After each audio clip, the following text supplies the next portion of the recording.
রাব্বি, আমরা জানি বিকেলে মূল আয়োজন। এই মুহূর্তে মার্চ ফর ইউনিটিতে কি কর্মসূচি চলছে জানাবেন? সংবিধানকে বাতিল করে নতুন সংবিধান ঘোষণা করবে এবং সেই সংবিধান মতে আপাতত সিদ্ধান্ত হয়েছে ইউনূসকে প্রেসিডেন্ট বানানো হবে এবং মাহমুদুর রহমান চৌধুরীকে বানানো হবে প্রধানমন্ত্রী। ছাত্র জনতা যেটা করছে তাদেরকে করতে দিন, প্রয়োজনে পরামর্শ দিন। একদম তাজা সর্বশেষ আপডেট হচ্ছে, অবশেষে বিপ্লবী সরকার গঠনে সম্মত হলেন অন্তর্বর্তী সরকারের প্রধান ডক্টর মোহাম্মদ।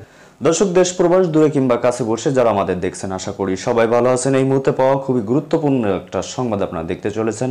টাইটেল, থাম্বনেল এবং শিরোনাম দেখে বুঝতেই পেরেছেন ভিডিওটি কত গুরুত্বপূর্ণ। দর্শক, খুবই চাঞ্চল্যকর কিছু ঘটনা দেশে ঘটতেছে। অবশ্যই এ বিষয়ে আপনাদের খেয়াল রাখা উচিত। যেহেতু ভিডিওটি ক্লিক করেছেন সেহেতু আপনাকে ধন্যবাদ জানাই। বিশেষ করে আপনার কাছে আবদার রাখবো, অবশ্যই এ বিষয়ে কমেন্ট করবেন, লাইক করবেন এবং চ্যানেলটি সাবস্ক্রাইব করে যাবেন এবং ভিডিওটি বেশি বেশি শেয়ার করে দিবেন। তো দর্শক, চলুন এই বিষয়ে আমরা বিস্তারিত তথ্যগুলো জেনে নিই। শহীদ মিনারে বাংলাদেশের বৈষম্য বিরোধী আন্দোলনের সাধারণ শিক্ষার্থীদের ডাকে একটি ঘোষণাপত্র পাঠ করার কথা ছিল এবং সেখানে আজকের মার্চ ফর ইউনিটি নামের প্রোগ্রামটি নতুন করে দেওয়া হয়েছে। সারা বাংলাদেশ থেকে লক্ষ লক্ষ ছাত্র জনতা বিভিন্ন প্রান্ত থেকে ঢাকা শহরে ইতিমধ্যেই এসেছেন। আমি সবাইকে ধন্যবাদ জানাই।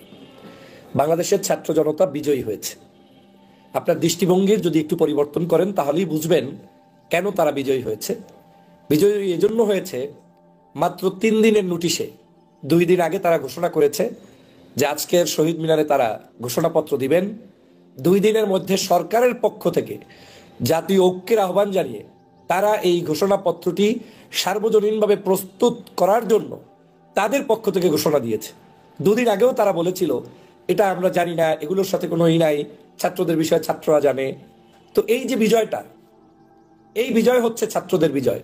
আমি মনে করি শিক্ষার্থীরা তাদের জায়গা থেকে প্রথম স্টেপে সফলতা অর্জন করেছে। দ্বিতীয় যে কাজটি তারা করতে যাচ্ছে আজকের, সেটা হচ্ছে মার্চ ফর ইউনিটি। বাংলাদেশের প্রেক্ষাপটে মার্চ ফর ইউনিটি কত বড় একটা গুরুত্বপূর্ণ, এটা যদি আপনি না বোঝেন, না অনুধাবন করেন, তাহলে আপনার আমাদের সকলের পতন অনিবার্য। শিক্ষার্থীরা প্রমাণ করেছে যে আমরা দেশের জন্য যুদ্ধ করেছি, আমরা দেশের জন্য শহীদ হয়েছি, আমরা দেশের জন্য পঙ্গু হয়েছি। প্রয়োজনে দেশের জন্য আবার শহীদ মিনার থেকে মার্চ ফর ইউনিটি নিয়ে সমগ্র দল, মত, শ্রেণী বিভেদ ভুলে জাতিকে ঐক্যবদ্ধ করতেও আমরা প্রস্তুত আছি। বিজয়ের শুধুমাত্র বাংলাদেশের কালচারে হচ্ছে গা ঠেলে আপনাকে একটা ধাক্কা দেওয়ার নাম হচ্ছে বিজয়। এটার নাম বিজয় নয়। বিজয় হচ্ছে আমার একটা শব্দ চায়নের মধ্য থেকেও যদি রাষ্ট্রের বড় ধরনের পরিবর্তন হয়, সেটার নাম বিজয়। শিক্ষার্থীদেরকে যদি কোনো ব্যক্তি খাটো করে দেখার চিন্তা করেন, তারা আহাম্মক ছাড়া আর কিছু নয়। 16 বছরে আমরা যেটা অর্জন করতে ব্যর্থ হয়েছি, এই শিক্ষার্থীরা 16 বছরে সেটা সফলতার সাথে তারা কামিয়াবি হয়েছেন। তাহলে এখন শিক্ষার্থীরা কার সাথে ফাইট করবে?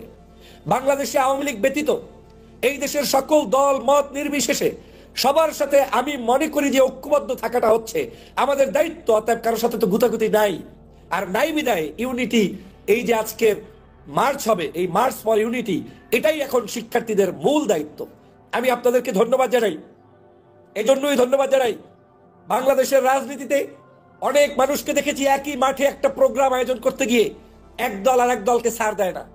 আজকে তার প্রোগ্রাম, ওনারও প্রোগ্রাম, এগুলো নিয়ে সংবাদ সম্মেলন পর্যন্ত হয়েছে।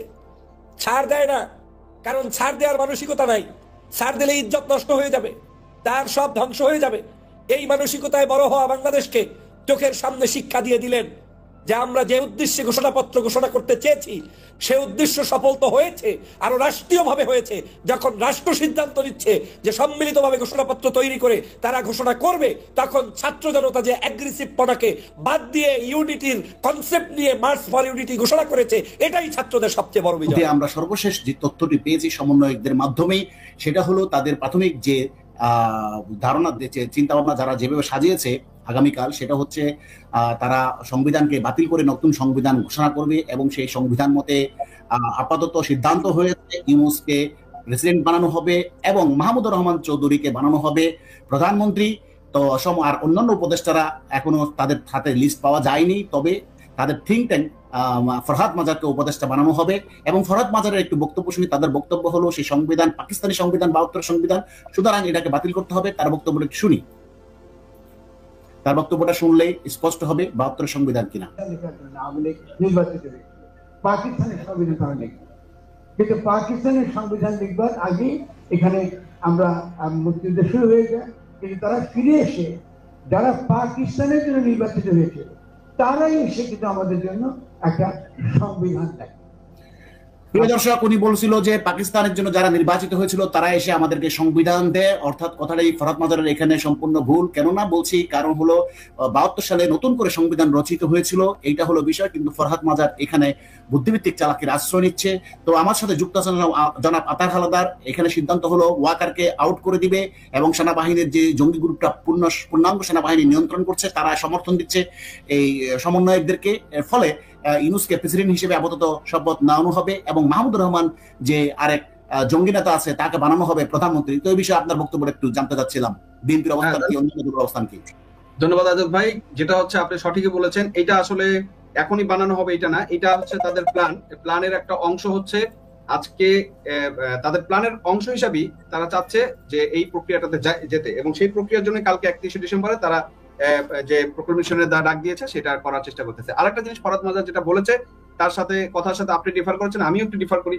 একটা জিনিস উনি জানেন কিনা বা আমরা জানি কিনা, সেটা পাকিস্তানের সম্মানিত দর্শক, আপনারা জানেন বর্তমান সময়ে যে একটি উত্তেজনা তৈরি হয়েছে বাংলাদেশ জুড়ে, এটি নিয়ে কিন্তু এবার শিক্ষার্থীরা একজোট হয়ে আজকে একটি কর্মসূচি পালন করছে। তারা সরাসরি বলছে যে বিপ্লবী সরকার তারা গঠন করবে, কেননা আগে সংবিধান বাতিল না করলে রাষ্ট্রপতিকে কিছুতেই সরানো যাচ্ছে না। এমনকি আওয়ামী লীগের অনেক দালালরা ক্ষমতায় বসে আছে, বড় বড় চেয়ারে বসে আছে, সচিবালয়ে বসে আছে। সেই জন্য সচিবালয়ে আগুন লাগিয়ে বিভিন্ন জায়গায় অঘটন ঘটতে চলেছে একের পর এক। সেই জন্যই শিক্ষার্থীদের এই কর্মসূচিকে সকলে স্বাগত জানিয়েছেন। ডক্টর মোহাম্মদ ইউনূসও স্বাগত জানিয়েছেন। তাহলে বিপ্লবী সরকার গঠন হতে যাচ্ছে অবশেষে। এই অন্তর্বর্তীকালীন সরকার বাদ দিয়ে বিপ্লবী সরকার গঠন করলে ভালো হবে, নাকি যে অন্তর্বর্তীকালীন সরকার আছে সেটি ভালো আছে? আপনার কি মতামত অবশ্যই জানাবেন। পরবর্তী এরকম ভিডিওগুলো নিয়মিত এই চ্যানেলে পেতে এই চ্যানেলটিকে এখনই সাবস্ক্রাইব করে পাশে থাকা বেল বাটনটি অন করে দেবেন। ভিডিওতে একটি লাইক দিয়ে শেয়ার করে অন্যদেরকে দেখার সুযোগ করে দেবেন। এই মুহূর্তে বিদায় নিচ্ছি, আসসালামু আলাইকুম। তো দর্শক, দেখলেন খুব গুরুত্বপূর্ণ প্রতিবেদন। এতক্ষণ আমাদের সাথে থাকার জন্য সবাইকে ধন্যবাদ জানাচ্ছি। দর্শক, যেই প্রতিবেদনগুলো দেখলেন এগুলোর সাথে আপনি সহমত কিনা, খুবই গুরুত্বপূর্ণ বক্তব্য এবং ভিডিওগুলো দেখছিলেন। অবশ্যই বিষয়ে আপনাদের মতামতটা চাই। আর হ্যাঁ, আমাদের এই চ্যানেলটি সম্পূর্ণ নতুন, অবশ্যই আমাদের এই চ্যানেলটি সাবস্ক্রাইব করে রাখবেন এবং বেল আইকনটা অবশ্যই বাজিয়ে রাখবেন, আর সংবাদটি শেয়ার করে দেবেন। তো ভালো থাকুন, সুস্থ থাকুন, আসসালামু আলাইকুম।